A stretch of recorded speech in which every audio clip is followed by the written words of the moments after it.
Hello class, today we're going to be discussing Afro-Cuba.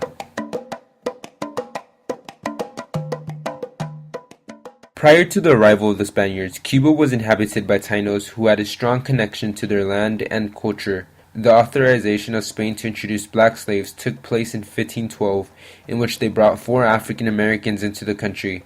And in 1520, a larger group of around 300 African Americans were kidnapped and brought to the island. The number of imported slaves was very low, up until the 1760s, when they imported 10,000 in 1 year. Agricultural production became a large commodity, forcing African Americans into plantations, especially into sugar.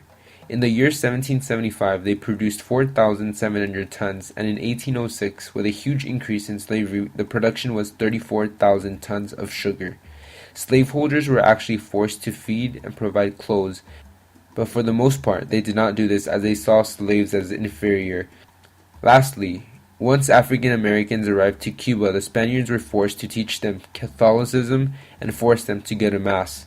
This would initiate the assimilation process and decolonize African Americans from their previous homes.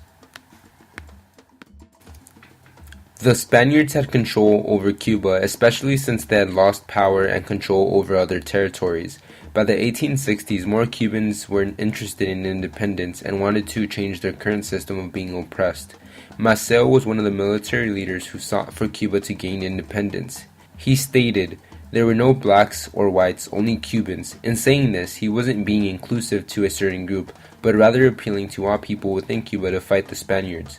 Cuba's independence put an end to the Spaniards' power. But soon after, the U.S. overtook control, re-establishing many corporations and acquiring land. After Cuba's independence, both American forces and white Cuban elites worked similarly to maintain white supremacy. The U.S. military administration in Cuba insisted on the racial segregation in military and political forces. Therefore, segregational practices under Jim Crow laws were replicated by the American authorities.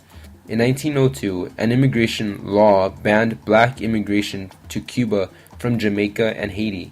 U.S. military governor Leonard Wood expressed the need to whiten the Cuban population due to high ratio of blacks to white. Throughout the first half of the 20th century, Afro-Cubans were banned from many private social clubs, business establishment, and faced job discrimination. Beaches were off limits to them, and some public parks were separated. Dissatisfied with the corrupt and inefficient Spanish administration, lack of political representation, and high taxes, the War of Cuban Independence took place in 1895 to 1898. Afro-Cubans played a prominent role in the War of Independence led by Jose Marti, which finally ended the Spanish colonial rule. Mayorga became an icon of the revolution, especially in the eyes of Afro-Cubans.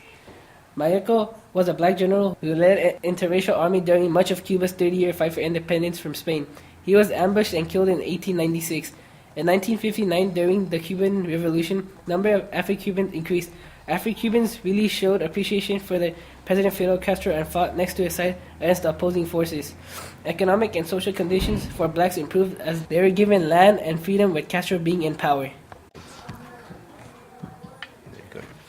As I said before, Mayorga was a hero for many Afro-Cubans. He was a military general that kept on fighting against the Spanish for his nation for almost his entire life. One political leader who was extremely influential in Afro-Cuban society is Victor Duque.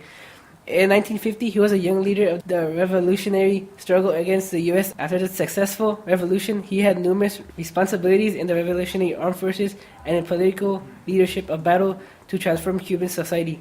These leaders have all helped maintain and celebrate Afro-Cuban culture and give hope to younger generations of Afro-Cubans.